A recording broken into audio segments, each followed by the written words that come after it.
Bienvenue dans cette vidéo de formation de Cactusoft Construction. Il sera question des nouveaux modes de vue mensuels, comment faire du multi-activité, le concept de séquence et la demande de mise en chantier.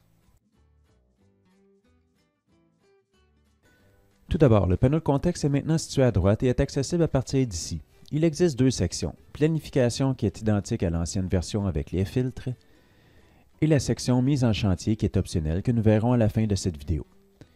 Le mode de vue par défaut est le mode hebdomadaire. Les modes de vue mensuels sont le reflet à long terme du mode de vue hebdomadaire. 4 semaines y sont généralement visibles. Il est à noter que ces deux nouvelles vues sont en mode lecture seule. Pour faire des changements à la planification, il faut passer par le mode hebdomadaire. Rien n'empêche par contre d'avoir une vue mensuelle sur un écran et le mode de vue hebdomadaire sur un autre et voir les changements se faire dans les mensuels. Allons voir le mode de vue mensuel phase. Il est possible de changer la sélection de date affichée en cliquant ici. Nous pourrions alors aller voir plus loin dans le futur ou de revenir dans le passé. Il existe également des filtres sur les projets affichés. Par défaut, ce sont les projets en cours, mais nous pourrions filtrer par mes projets ou par secteur des conventions collectives.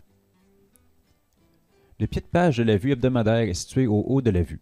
Le calcul est également différent. Ici, c'est le nombre de ressources disponibles que nous voyons. En haut à droite, le panneau de contexte est également disponible. Activons-le et restons dans l'onglet Contexte. À gauche se retrouvent les projets qui sont à l'horaire sur l'étendue de date que nous avons de sélectionner. Si un projet ou une phase a de quoi de planifier quelque part entre le 11 février et le 9 mars, il sera alors présent.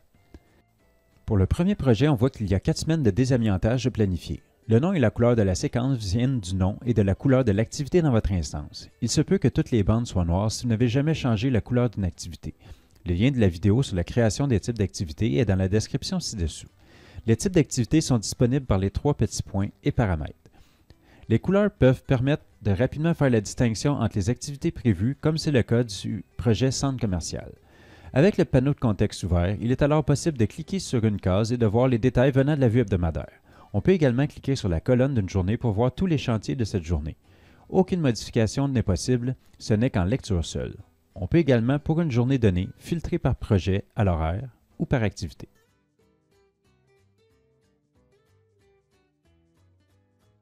Le mode mensuel par ressource est très similaire, sauf qu'au lieu d'être par projet, c'est par travailleur ou ressource. On peut voir qui est assigné ou non sur la période de temps choisie. Les couleurs ici ne sont pas celles des activités, car peu importe l'activité du projet pour la journée, si le projet est en continu, il sera indiqué comme faisant partie de la même séquence. Un travailleur travaillant sur 2 chantiers aura alors 2 séquences. Le panneau de contexte contient les détails de la vue hebdomadaire. On peut également faire des recherches par travailleur. Si un travailleur a un statut inactif au courant de cette période, disons une semaine de vacances, la bande sera alors grisée.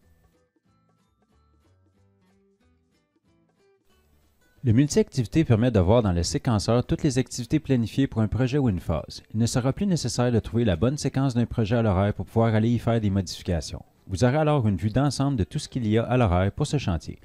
Si nous prenons l'exemple du centre commercial, nous voyons que l'activité choisie n'est pas la même pour toute la semaine. Pourtant, la bande foncée indiquant une séquence est présente. Ce n'est donc plus l'activité qui dicte la séquence.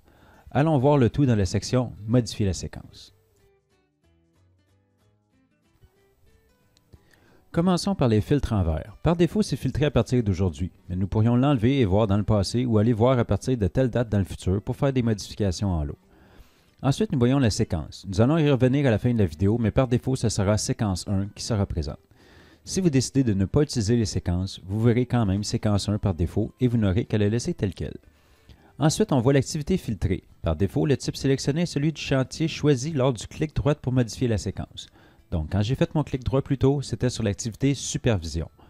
Si j'enlève le filtre Supervision, je vois alors toutes les activités en lien avec ce projet. Donc, à partir d'ici, je peux modifier tous les chantiers à l'horaire pour cette phase. Je peux alors faire des opérations en lot comme à l'habitude. Allons voir un chantier avec moins de changements d'activité. Sur le chantier du réservoir, il existe 3 types d'activités. Démolition, réservoir et peinture. J'ai 24 chantiers à l'horaire, mais juste 6 de visibles car je suis sur l'activité démolition. Le client vient de m'appeler. L'activité de réservoir est décalée d'une semaine, ce qui va repousser mon échéancier complet de 5 jours ouvrables.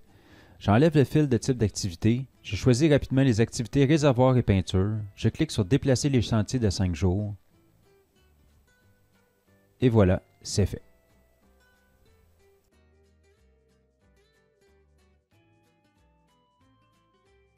Voici un exemple simple de comment planifier un chantier avec le multi-activité. J'ai un chantier que je dois mettre à l'horaire pour 2 semaines. Je passe par « Ouvrir une séquence » et je choisis mon projet.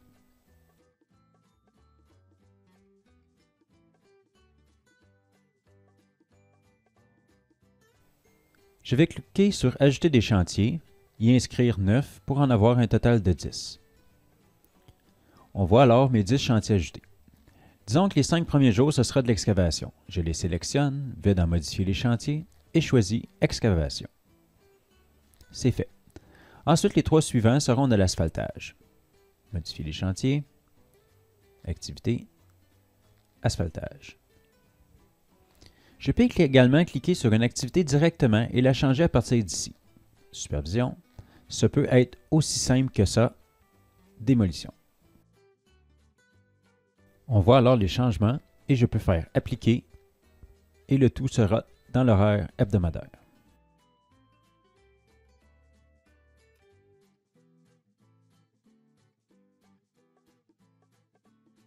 Voici un autre exemple comment le mettre à l'horaire. Je pourrais ajouter directement mon premier chantier à l'horaire en choisissant mon projet, en choisissant mon activité excavation, le nombre de travailleurs requis et ma durée.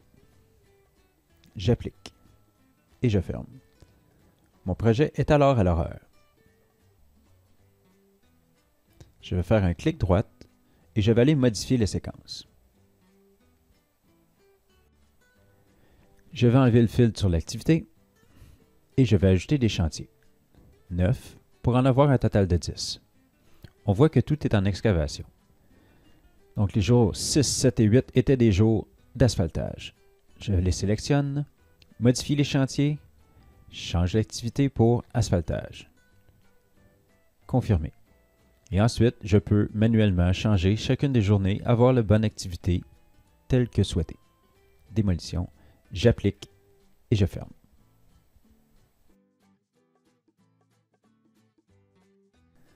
Allons voir le tout dans l'horaire mensuel par phase.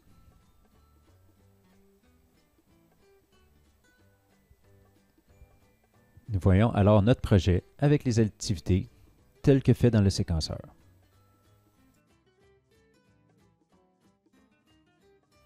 Le principe de séquence est de faire des recoupements d'activités pour un chantier. Ce peut être une suite d'activités à faire dans un certain ordre qui devrait être répétée tout au long de la durée du projet, ou bien de les catégoriser selon des types de travaux, mention travaux extérieurs ou intérieurs, peut-être par des équipes ou des types de ressources.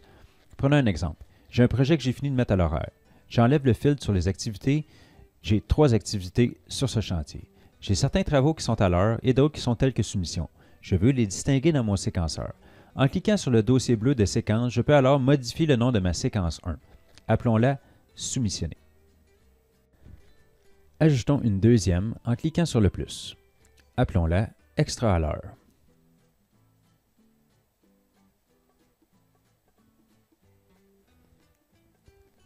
Tout est maintenant sous le nom de l'ancienne séquence 1, « Soumissionner ». Pour associer une séquence à une activité, il faut alors sélectionner la ou les journées, cliquer sur « Modifier les chantiers » et nous pouvons alors changer la séquence. Ce qui fait que non seulement je peux filtrer par activité, mais également par séquence. Libre à vous de l'utiliser ou non, mais comme mentionné, par défaut, c'est séquence 1. Pour la renommer, il faut passer par le dossier bleu séquence et le crayon.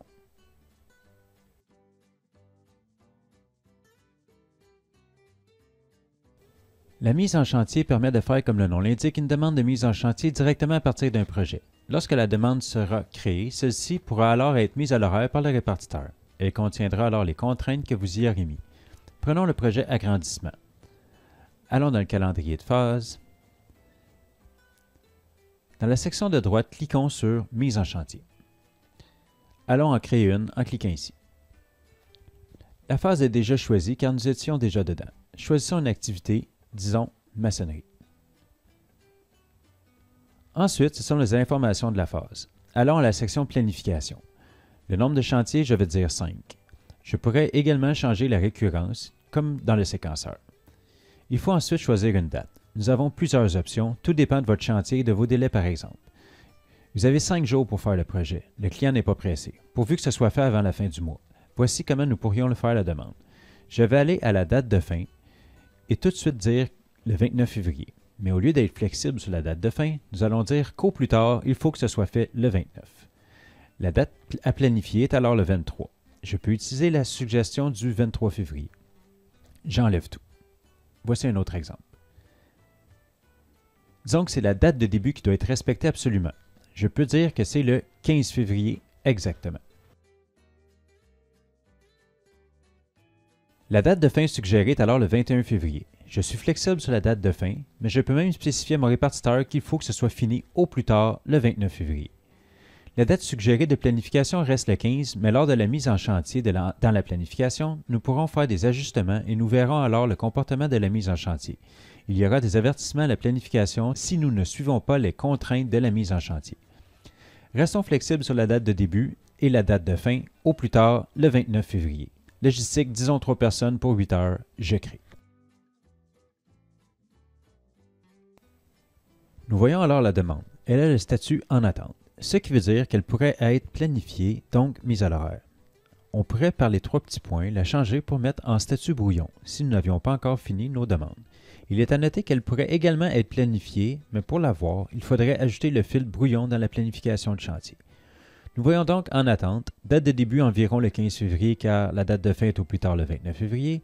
Nous avons une suggestion de date de début le 23 février pour respecter la date de fin. On voit la récurrence, le nombre de jours, le temps et le nombre de ressources voulues.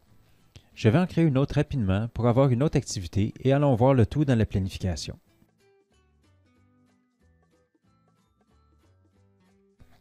Nous sommes dans la planification de chantier. Allons dans le panneau de contexte voir les demandes de mise en chantier. Le filtre en attente est celui sélectionné. Je peux cliquer et activer les filtres de mon choix. Pour le moment, je reste à en attente car je veux voir tout ce que j'ai à planifier en tant que répartiteur. Je pourrais également ajouter d'autres filtres en cliquant sur l'entonnoir. Par activité, par phase, par projet, par date de début ou fin ou plage horaire. Je vois mes 2 demandes, celle de maçonnerie que nous avons faite ensemble et l'autre de toiture que je viens de faire. Celle pour la maçonnerie est au plus tard le 29 février, celle de toiture n'a pas de date de fin mais doit commencer exactement le 4 mars. Je vais planifier celle de maçonnerie. Comme nous avions déjà fait plus tôt de la planification sur ce projet, le nom de la séquence proposée est la séquence 2. On peut laisser tel quel ou changer le nom. L'activité est déjà choisie. On voit les contraintes pour la planification que nous avons entrées.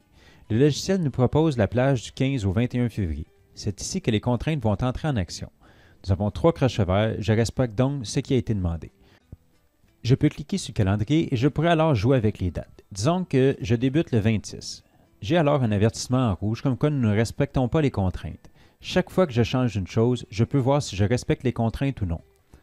Ensuite, je peux ajouter des travailleurs directement à partir d'ici. C'est comme quand on fait notre planification. Je vois plus bas les champs personnalisables que j'ai dans mon instance et les champs cochables. Je clique sur « Confirmer ».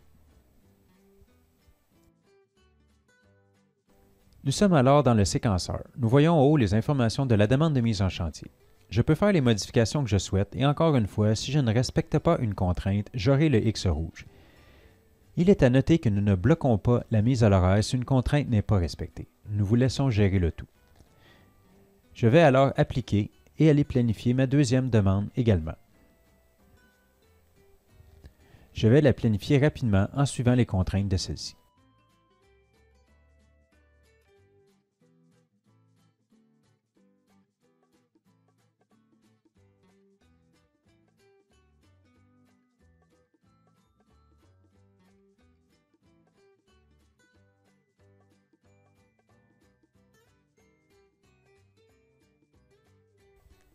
C'est fait, je n'ai plus de demande en attente. Enlevons le filtre. Nous pouvons alors voir toutes les demandes. Nous voyons la demande initiale et au bas ce qui est planifié et sur quelle séquence. Je peux cliquer sur le nom de la séquence et le séquenceur ouvre alors. Je peux encore une fois faire des modifications. Finalement, je crois que je vais changer le nom de mes séquences pour maçonnerie et toiture. Pour ce faire, je vais débuter en enlevant le filtre sur la séquence. Ensuite, je vais cliquer sur le dossier bleu de séquence.